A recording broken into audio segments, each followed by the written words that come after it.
Hey guys, it's Nick here with the Whip Shop. First off, thank you so much to those of you who attended the October 10th Whip Meetup in Indianapolis. It was a great time. It was one of the highlights of my year. It was a privilege meeting you guys, and I just want to say thank you so much for coming. If you missed it, I'd like to announce right now that we're having another one. It's going to be on November 21st, 2 p.m. to 5 p.m. Eastern Daylight Time. It's going to be held at the Greenwood Community Center in Greenwood, Indiana. And it's on the outskirts of Indianapolis if you're unfamiliar with the area. The address is right here. And the address is also in the description. You should be able to click on it, and if you have an iPhone or an Android, it should pop up in your maps and you can get there even quicker. So I hope to see you guys at this next Whip Meetup. Bring your friends, bring your whips. It's completely free. And unlike last time, this time it's going to be held, the Greenwood Community Center is a gymnasium. We figured that late in November, especially being in the Midwest, it's going to be pretty chilly out. So we thought it'd be a much more comfortable environment for everyone if we were in a heated gymnasium. So I hope to see you guys there. With that being said, here's some video clips I put together from the October 10th Whip Meetup. And there's no reason why this upcoming Whip Meetup on the 21st shouldn't be even better than the first one. So hope to see you guys there. Thanks. Let's do it. Are we going clockwise now? All right, clockwise. I'm sorry, guys. Yeah, I really am sorry. I'm trying not to do this. I'm just out here to turn. Roger? Yeah, go.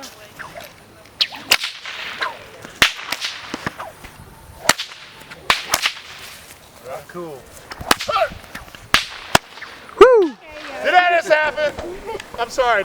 Eyes were closed. See that? My eyes are closed. You nailed it. Did anyone else see that? I saw it. I got it on video. I didn't see it. Oh, that was just to the left. Oh. Steve, can I get in on this? It's the only camera in the history that didn't have it in the same spot.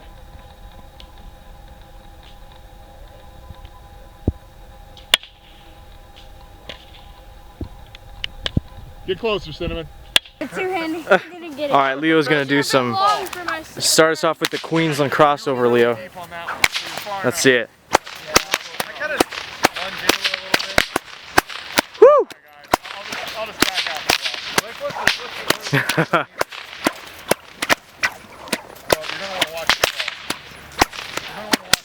Nice, man.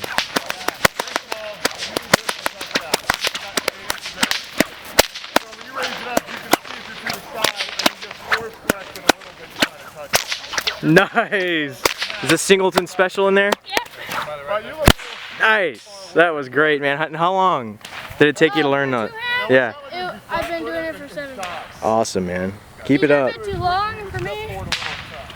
They're a little long? What? Those whips are a little long? These are 6-foot stack whips. Yeah.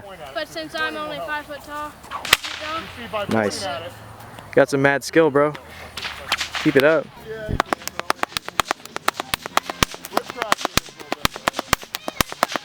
Oh, that was crazy. Did you get it? It's still going. Keep going. Let's do 5. We'll take 5 in a row. Oh, how are you missing that, Nick?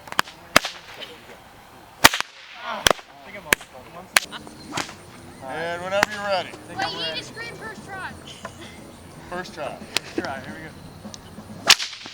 Almost. I saw some Adam Winrich on YouTube, and you know, obviously amazing, very inspirational, and found out a lot of the stuff that I thought was movie magic wasn't movie magic, and suddenly, you know, a 9-year-old kid in me woke up and realized I had to have a whip again. So I ordered a nylon whip, a relatively inexpensive nylon whip, and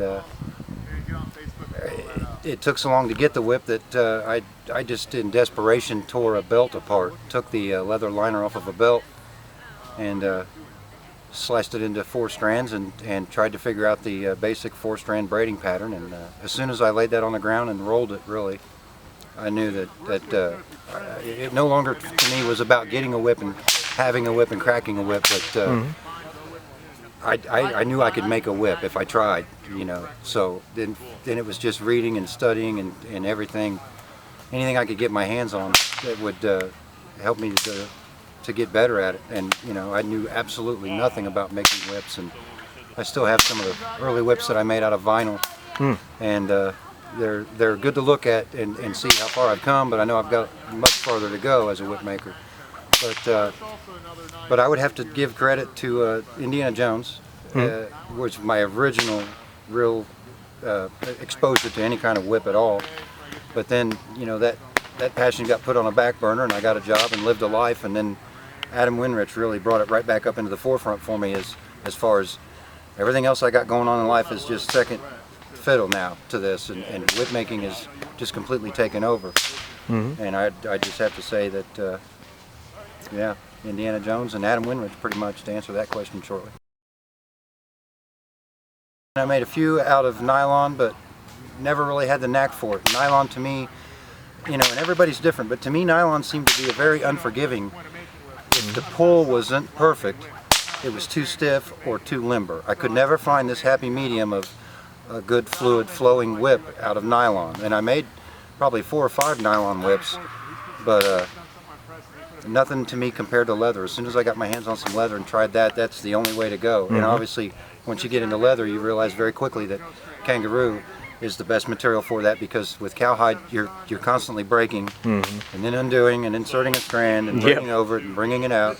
For sure. You know, just way too much of that. So with kangaroo, there's a lot less of that, fewer strand breaks for sure. All right. Well, thank you, Steve, and check out Steve's website. What is the website again? It'd be Townsend Handcrafted Whips. All right, Townsend Handcrafted Whips. Thank you, Steve. Yep, thank you, Nick. And it all had to do with when I was a kid. My parents never took me anywhere, and we went to Disney World, and they went to the Indiana Jones Stunt Spectacular, and my dad was never going to buy me nothing, you know. And I was like, I want the Indiana Jones hat. I gotta get it. And he said no. You know, of course you're not going to buy it. And then we got treated to Disney World by my father and mother-in-law, and we went there, and I'm like, look, kids, you're going to buy whatever you want. You can have any souvenir you want, but I'm walking away with that hat. So I grabbed the hat and went home. And then I teach kids martial arts. We had a Halloween party. And I'm like, okay, I'm going to need to go Goodwill, get a costume, and I got to know how to whip. So I messaged Adam Winrich. I started watching his videos about 7 years ago, and I messaged him like, what should I get? And he recommended like a 6-foot stock whip. So I got a really, they're not the best, a Karaka 6-foot stock whip from David Morgan's site, and I got good because I had to make that whip crack. It was pretty rough. And then I got my first Joe Strain shortly after an 8-foot Raiders, and that's got me into actually getting whips. You know, cool. Whip making. Steve Townsend actually lived near me, and I saw him at Indie Gear. And he was talking about making them at cost just to learn it. And so, you know, I didn't know he lived by me until we started talking. I found he lived right by me. And I thought, you know, I had 2 weeks off for a vacation. I'm like, hey man, would you help me show you how to make a whip? So he went over there and taught me how to just make a belly attached to a core and a bolster and a second belly. And then I didn't sleep till I went home and finished that whip, man. I was up for 14 hours. It was like 9 o'clock in the morning. It was just a 4-footer, but it took me that long to finish it. And then I finally got some sleep, and that got me into making whips. But my good friend Joe, I love Joe Strain, man. He's awesome. To me, he's pound for pound the best bullet maker that's ever been produced. And you know, he's retiring, and I was talking about it, and I was just thinking, man, if Joe Strain retires, I can't get another Joe Strain bull whip. And I'm like, if I don't get on making a whip as close to Joe's, I won't get him. So in a selfish way, I started making whips just so I could make them as close to Joe's. You know, I'm not trying to be a Joe clone, but everything about his whips I love, and cool. I've been very thankful for all his help that he's shared on just internal construction and other things. But that's the reason I want to make a whip as close to my way as I can to Joe Strain, and and to do so, to make the whips I want to make, I got to make hundreds of them and thousands to come close. So I appreciate all the support from anyone that ever even purchased one of my whips, because it gets me just one step closer to making exactly what I want. For sure. Good deal. So what do you got here? You got a 16-foot. Is this a 16 plat or a 12 plat here? This is a 16 plat, 16-foot. I thought there'd be some poetry in that. But Joe Strain makes this awesome pattern that we eventually called the Coral Snake. And if you go on Joe Strain's site, he has a 11-foot, I think. Maybe it's a 9-foot, 11-foot. And it's a 24 plat, though.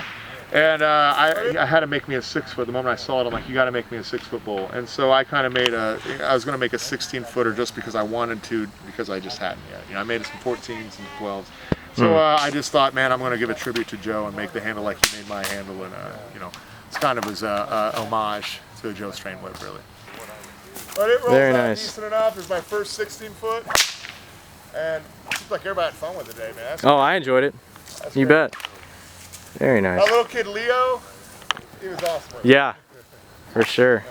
Good deal. Well, Well, thank you, Blake, and you can visit Blake. His website is trinitywhips.com, right? There it is. I think the website's on there. I don't know. Awesome. I just made the shirt. I never looked at it. Cool. All right, thanks, Blake.